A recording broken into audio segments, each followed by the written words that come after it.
energies of the cosmos, that it is actually within the individual, that at the heart center where these two realms meet, and we are the mediators of these energies. Now they would call their ancestors' energy or other spirit energy into them. And you might know of the Djed stone in Egyptian history. They, of course, did the same kind of ritual that we see in the Christian of the dying and resurrecting God. And when the dead Osiris would rise, it would be the raising of the Djed stone, and that means it's living. And our ancestors believed they could draw the spirits by calling the spirits into these stones. Scholars used to laugh at that, but I'm not inclined to laugh anymore. And here, Sacsayhuaman in Peru, there are many, many structures in Peru like that. We can't trust the age that we give these monuments, but inside there's writing that has been found that they think is 30,000 years old. Now, this is also a megalithic structure, the pyramids, and just magnificent structures that are so mathematically accurate. And for so long we thought they were only in Egypt, but now we know that pyramids are all over the globe. They're all around the earth. And this is Kallanish circles. We don't entirely know what was going on, but there's something. The stones were chosen in a certain way for certain qualities, certain energies and circles. In UK alone, there are 1,000 such circles. They all had to do, however, with knowing the energies of the cosmos and the earth and helping them to be harmoniously working together. And this, of course, Stonehenge is so beautiful. We see the sun coming through. It's just absolutely beautiful picture. And we see how magnificent Stonehenge must have been, but now in Göbekli Tepe, there is a structure, well, a vast number of structures that have been found that are 6,000 years older than Stonehenge. Stonehenge is about 3,000, and it may be 30 times larger. So something profound was going on around the world. And these people they knew geometry. In fact, it was from this tradition that we have math at all. These traditions, when they were censored, went underground, and it was from those traditions that we actually got science and mathematics. There's also one in Indonesia that's being excavated now. The very base of it may be 20,000 years old, and it's called the Mountain of Enlightenment, and it's still a sacred place there. Now, what are the other cultures? We've mentioned the cave cultures, the sand, and the megalithic. The old Europe and Crete, I won't have time to say much about these, except all of these cultures that I'm talking about are cultures that are shaman, mystic, and in some cases scientist cultures. I was so excited when I found out about the old European culture, which was actually understood, best of all, by Maria Gimbutas, who's an archaeologist at UCLA. And I spent a lot of time teaching. There's probably 500,000 artifacts that have been found. And so their texts, they don't have a written text, but their texts can be read through the artifacts. And it's a very joyful world, very much centered in heart culture. And their major ritual, which you see everywhere, well, you see it all over from the beginning, is the labyrinth.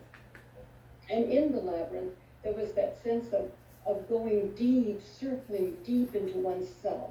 And I'll say a little bit more about that in a minute. Egypt, we now know that Egypt was highly developed, that there was a kind of universal science, they thought of it in that way, and that each temple was a chapter in that science. One temple, for example, is the Temple of Man, which is a temple of a man who has achieved cosmic consciousness. And we just didn't know these things Egyptologists call them barbarians. But because we had not experienced these things, we couldn't see it in the cultures that did. And I think one of the things that will help us to survive the crises that we're going and are going through is the knowledge that has come to us miraculously in the 20th century through various scholars of these cultures that were profoundly spiritual, had techniques for us experiencing our vast and deeper reality. The Jewish First Temple now, we are told, Margaret Barker, a wonderful scholar, with the texts that have also been found, that were not found until the 20th century, we're able to know that that first temple was a shaman mystic tradition. And that, it continued, that when that was destroyed in 621, it was terrible. The feminine dimension existed in Jewish tradition. It was the male and the female created the universe together. But in 621, she was destroyed. All of her images were destroyed. All of her sacred groves were burned. Many Jews took the wisdom literature, which was thrown away, could no longer exist in the temple. They took it to Egypt, and it does exist as apocrypha and in other texts, some of it. So when that temple, that tradition was destroyed, everyone thought that that was it. In fact, not many people even knew that it existed, but it continued. We now know that first temple shaman mystic tradition at the Dead Sea, because the people who went there, we found those scrolls. Well, I say we, culture, did, found the scrolls in the year that the war ended, World War II. And the Dead Sea Scrolls reveal that they were over there. Shamanic continuation of the first temple tradition. And then if I jump down past the pre-Socratic to the Jewish revival of this first temple tradition was in Jesus. So it was a shamanic mystic tradition that the Jews kept trying to reestablish. And of course, once so much changed in the teachings of Christianity, of course, the Jews released it. But Jesus taught a secret tradition. We know that that tradition was taught for 300 years, and it was pre-Christian. It carried the blueprint for our evolution, and we know that from the Nag Hammadi texts, which were also found in the year that World War II ended in Upper Egypt. So it's interesting, isn't it, that people at the Dead Sea, the Essenes, did not like what was going on in the Second Temple. They said they carried the true covenant of Israel, and that true covenant was an attempt to carry those principles of our blueprint of who we are in terms of universal mind, and that we can have techniques to trigger into it, and then we have ways of learning how to maintain the knowledge and the wisdom that we gain from it. Now, jumping back up to 8, the pre-Socratic Anatolian Greek shaman mystic scientists. This is amazing. Peter Kingsley has done this work, and it's absolutely amazing work. That when I studied whatever I studied about Greek culture and the mystery school and so forth, I could never find anything about shamans. Well, Peter Kingsley has realized that the whole shamanic culture stretched all the way from Spain into Central Asia. And in Anatolia, on the coast of Anatolia, Turkey, these pre-Socratic philosophers, I just studied them as philosophers, thinking of them as rational people. They were very profound shamans and healers, mystics, scientists, ambassadors, and they, Pythagoras and also Parmenides, actually taught Plato. They were truly the ones who created all of the science and rationality that Plato is given credit for. Really, it comes from these pre-Socratic philosophers. And Plato, unfortunately, did not present them well. It kind of, he did not really present the deep mystic healing aspect of that culture. So it was somewhat lost in terms of people knowing about it. But because of Peter, we now know that it was 500 years until the birth of Christ, and it continued.